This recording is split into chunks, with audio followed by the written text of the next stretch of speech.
Good morning, dear students. Now, here I am presenting to you the second chapter of geography, which is land, soil, water, natural vegetation and wildlife resources.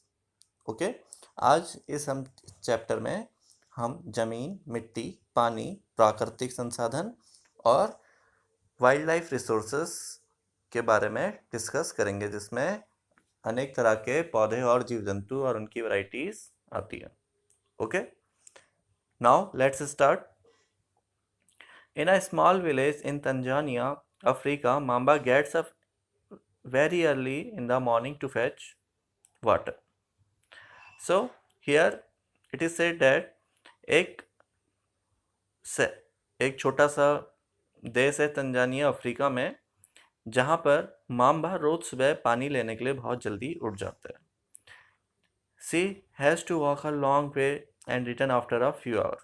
उसे बहुत दूरी तक चलकर जाना पड़ता है और उसके बाद उसे पानी मिल पाता है. She then helps her mother in the house and joins her brother in taking care of their goats. उसके बाद वो अपनी मदर की हेल्प करती है घर के कामों में, और उसके बाद अपने ब्रदर की देखभाल करती है, और इसके साथ साथ अपने जानवरों की, जो बकरियां उन्होंने पाली हैं, उसका भी देखभाल करती है.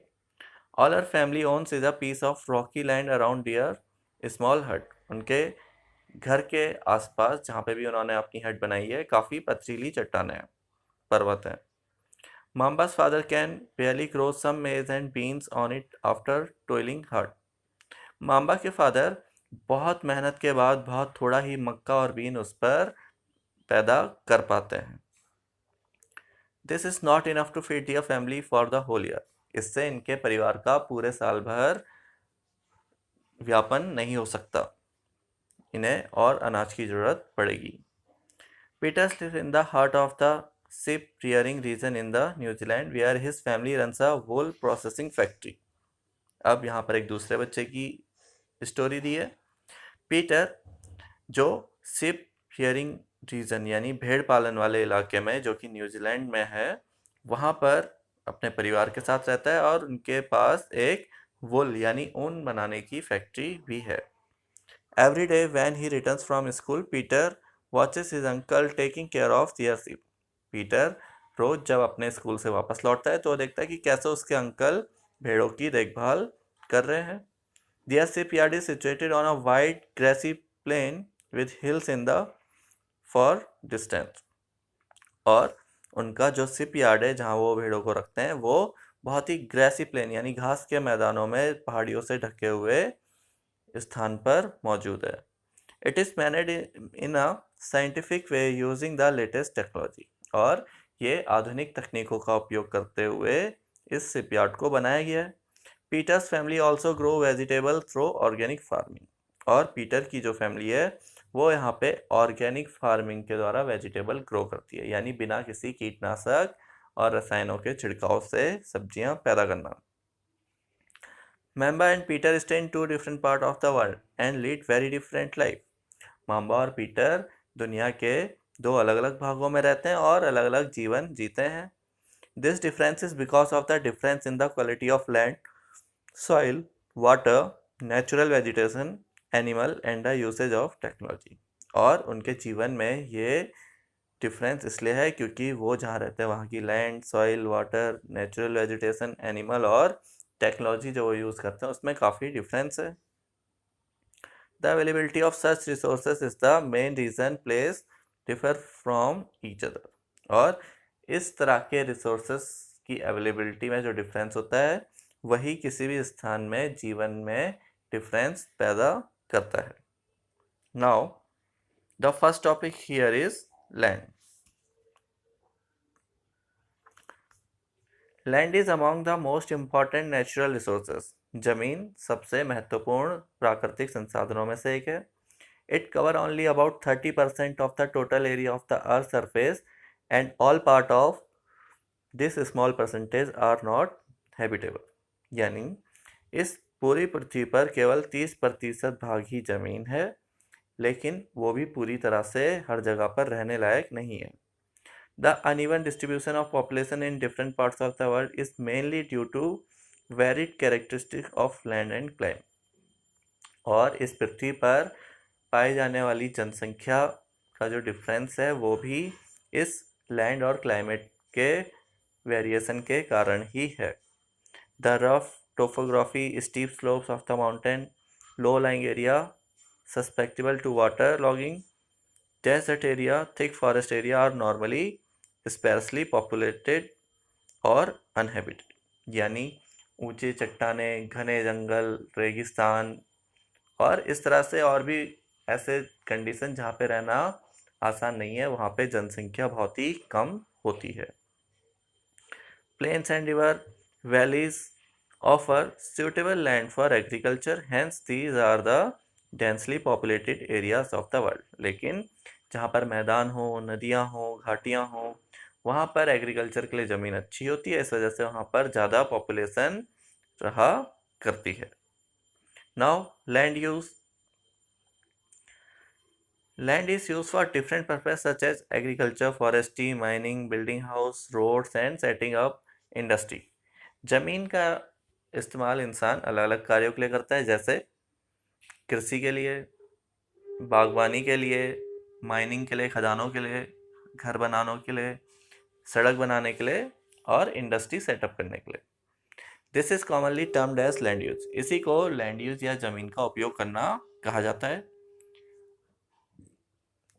Can you list out the different ways in which Mambas and Peter family use their land? क्या आप ऐसे अलग अलग तरीके लिस्ट आउट कर सकते हो कि कैसे माम्बा और पीटर अपनी लैंड को यूज़ करते होंगे, उनकी फैमिली किस तरह से उस लैंड को यूज़ करती होगी? Here a picture is also given us. It is Salzburg in Austria. Notice in how many ways the land has been used in the above picture. तो देखो यहाँ पर पिक्चर में नदी है, नदी के किनारे डेंस पॉपुलेशन है, यहाँ पे खेती भी कर रखी है, लोगों ने घर भी बनाए हैं, जंगल भी हैं. तो इस तरह से इंसान अलग अलग तरीकों से ज़मीन का यूज़ करता है. Now the land use in selected countries. अब किस तरह से अलग अलग देशों में लैंड का किस किस काम के लिए कितना यूज़ किया जाता है. For example Australia, crop land 6%, pasture यानी जहाँ पर घास के मैदान हो 56%, फॉरेस्ट जंगल 14% एंड अदर यूज़ और तरीकों में 24% यूज़ किया जाता है. वहीं अगर हम इंडिया की बात करें तो क्रॉप लैंड यानी कृषि के लिए 57% ज़मीन का उपयोग होता है, पास्चर घास के मैदान सिर्फ 4%, फॉरेस्ट 22% और other users is nearly about 17%. तो इसी तरह आप डिफरेंट कंट्री का लैंड यूज परसेंटेज देख सकते हैं. Now land can also be divided on the basis of private land and community land. इसी के साथ जमीन को दो भागों में बांटा जा सकता है. एक जो प्राइवेट लैंड हो यानी किसी की अपनी पर्सनल संपत्ति हो, या कम्युनिटी या जो पूरी समाज की संपत्ति हो. Private land is owned by individual whereas community land is owned by the community for common use like collection of food, fruits, nuts और मेडिसिनल हर्ब्स. प्राइवेट लैंड इंसान अपने पर्सनल वर्क के लिए रखता है, जबकि कम्युनिटी जो लैंड होती है वो सभी के लिए कॉमन होती है. उस पर चारा, फल, नट्स या मेडिसिनल हर्ब्स इत्यादि उगाए जा सकते हैं जो सभी यूज करते हैं.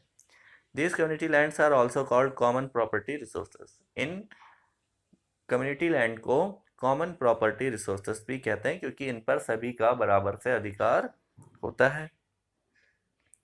People and their demands are ever growing but the availability of land is limited.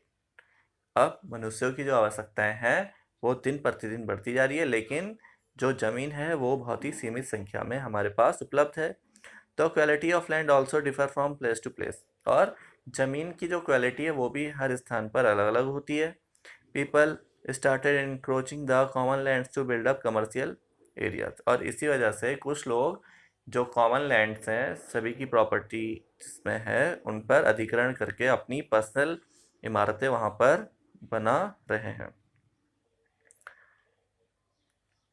Housing complexes in the urban area and to expand the agriculture land in the rural area. जिसमें शहरों में वो उन ज़मीनों पर buildings बना लेते हैं और गांव में उन ज़मीनों पर एग्रीकल्चर करने लगते हैं. Today, the vast changes in the land use pattern also reflect the cultural changes in our society. आज जो लैंड पैटर्न है उसमें जो चेंजेस हो रहे हैं वो हमारी कल्चरल चेंजेस को भी बताता है. Land degradation, landslide, soil erosion, desertification are the major threat to the environment because of the expansion of agriculture and constructional activities.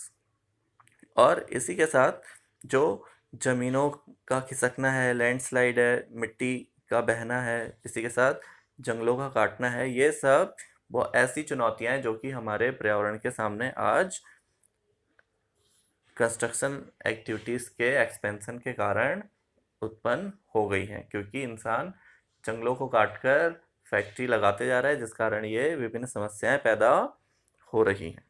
Okay, so dear student, this is for today. What is your homework? Just revise this paragraph, read it once more time, and if there is any doubt, you can ask it to me. Okay, thank you. Have a good day.